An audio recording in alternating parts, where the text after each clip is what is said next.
In this video, we're going to look at the electric transport chain.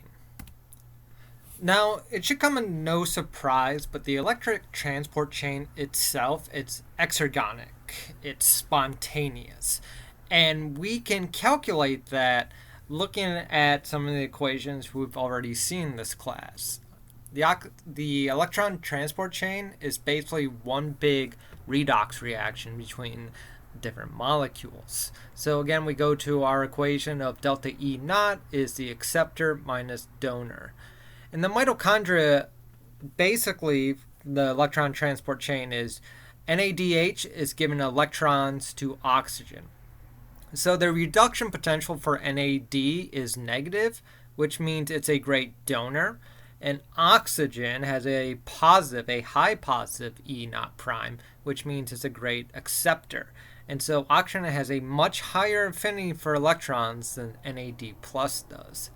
When we write the half reactions and combine them, we find that the delta G naught prime of giving electrons from NADH to oxygen is roughly negative 285 kilojoules per mole. Now, if all of that energy could be used to make ATP for AMP, you could get 6 ATPs. In reality, one molecule of NADH going to O2 will give you roughly 2.5 ATPs. Now here is our overview look at the electron transport chain. And here we have our reduction potentials. We start negative in NADH and then we go to oxygen at the bottom. So you can see at every single step, what we're doing is we're just giving electrons to molecules that want to be reduced more and more and more until you get to oxygen. And doing this transport, we have 4 different complexes. They're called complex 1, 2, 3, and 4. Moving our electrons through these complexes are coenzyme Q. This is a lipid-soluble molecule, and this will carry electrons from complex 1, 2, and 3. Cytochrome C carries electrons from 3 to 4. Now we're going to look at all these complexes in depth, but basically what's happening is complex 1, NADH, is giving electrons to coenzyme Q. We can make ATP, and this can be stopped or inhibited by the molecules rotenone or amytal. Complex 2, we have FADH2 giving electrons to coenzyme Q, no ATP from complex 2. Complex 3, coenzyme Q is giving electrons to cytochrome C. This creates ATP. This can be inhibited by antimyosin A. And then in complex 4, we have 2 cytochrome C giving electrons to oxygen to make water. We can make ATP from that. And this is inhibited by cyanide. Now, I mentioned these different inhibitors while reading that last image, and this is how we really found out about the oxidative chain. By looking at inhibition of it, we could study it better. But here are some poisons that kills organisms. So cyanide, I'm sure you know cyanide's poisonous. Now you know why, because it blocks complex 4. Rotenone was a common pesticide that can block the electron transport chain. So anything that blocks the electron transport chain would be poisonous to us because we can't create ATP. Now, if we look at the different complexes, you'll see that they're huge protein complexes that can move laterally in the inner mitochondrial membrane. And what happens is that you have a lot of these complexes will form supercomplexes. And these supercomplexes can have different compositions. For example, you can have 2 3s together with 2 4s, or you can have 1, 2 3s, and a 4 in complex. So it really just varies. And each complex has a lot of different prosthetic groups that have different reduction potentials, and this is the way that we can channel electrons through these different reduction potentials. Just for an example, here in complex 1, you can see FMN. Then we have these iron sulfur complexes, each going more positive, more positive, more positive. So that is how we're able to funnel electrons to the electron transport chain. Now we're going to begin our study of the transport chain with complex 1, also called NADH coenzyme Q oxidoreductase. Here we're taking in electrons from NADH and giving it to our lipid-soluble molecule coenzyme Q. In this picture, coenzyme Q is called UQ. This is your largest complex in the inner mitochondrial membrane. It's huge with 44 different subunits and a mass of 980 kilodaltons. So it's a whale of a complex. It is a giant L shape.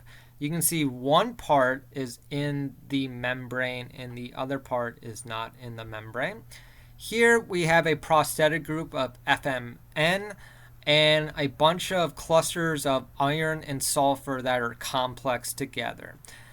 These different complexes can move electrons one at a time.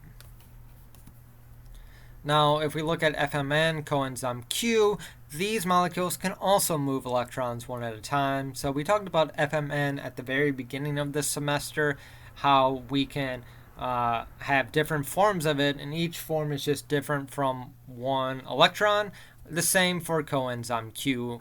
And we'll talk about why this is important, especially when we get to oxygen later on. Now, coenzyme Q also has a hydrophobic tail, so this is how it's able to move electrons from our different complexes. So it moves it from 1 to 2 and 3. While anytime we see FNM as a prosthetic group, that will be held on tightly to whatever protein it is a part of. Now let's look at how we're actually moving electrons in this. So NADH to coenzyme Q moving electrons probably follows a stepwise mechanism where it's a bunch of oxidation and redox, or oxidation and reduction reactions that happen over and over and over. Now, NADH can only pass 2 electrons at a time. It can't pass 1, even though it has 2 to give, while FMN can pass 1 electron at a time. And before we actually look into it, we also have these iron sulfur clusters. So here we have NADH, here we have FMN. So NADH will give 2 electrons to FMN. Then the electrons can move down these iron sulfur clusters until they get to ubiquitin Q. Now, we're also going to look at proton hopping. Proton hops, not protein. How we're pumping out hydrogens through complex 1. Because during this movement of electrons, we're moving electrons to something that wants to gain them more and more and more and more. So this is spontaneous. So we're going to use that spontaneous energy to do something that's not spontaneous. That is, we're going to pump a hydrogen out, and we're going to do that through this proton hopping mechanism that we're going to see on the next slide. Now, this complex 1, like I said before, it's embedded in the membrane. And you have 3 different subunits, NQ, 12, 13, 14. Not really important to really remember those. But what these are, they're like a sodium hydrogen antiporter. If you remember that from Biochem 1, antiporters, one molecule goes one way, the other molecule goes the other way. So they look just like those. And they're thought to have your proton translocation channels.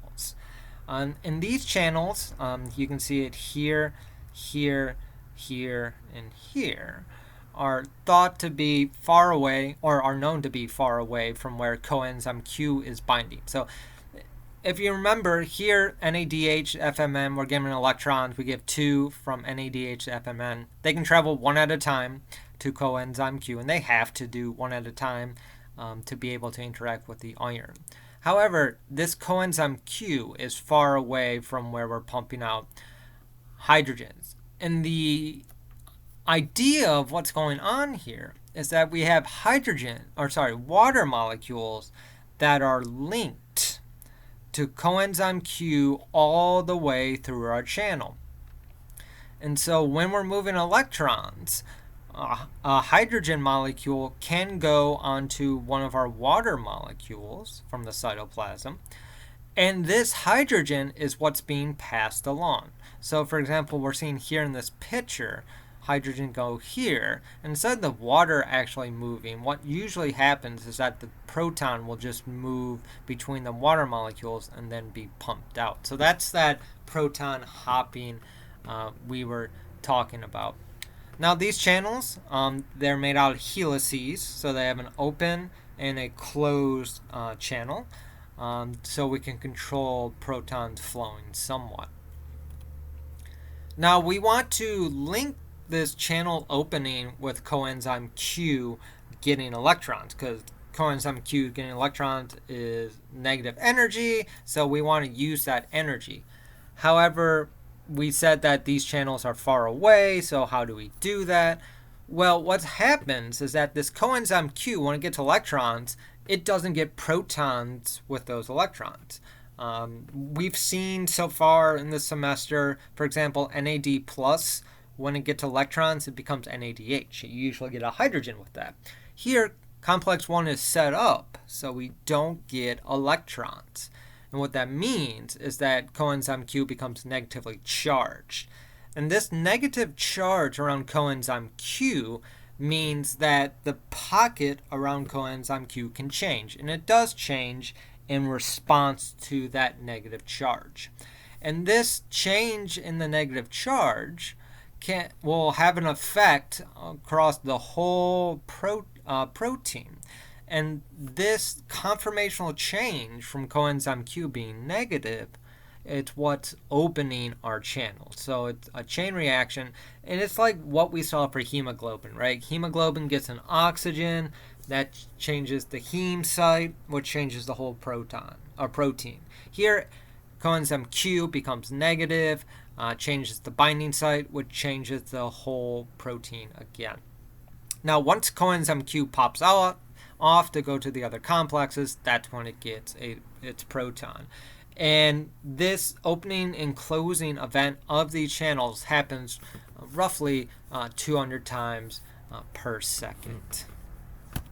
And that's it for this video. We will continue our discussions in the next one. See you then.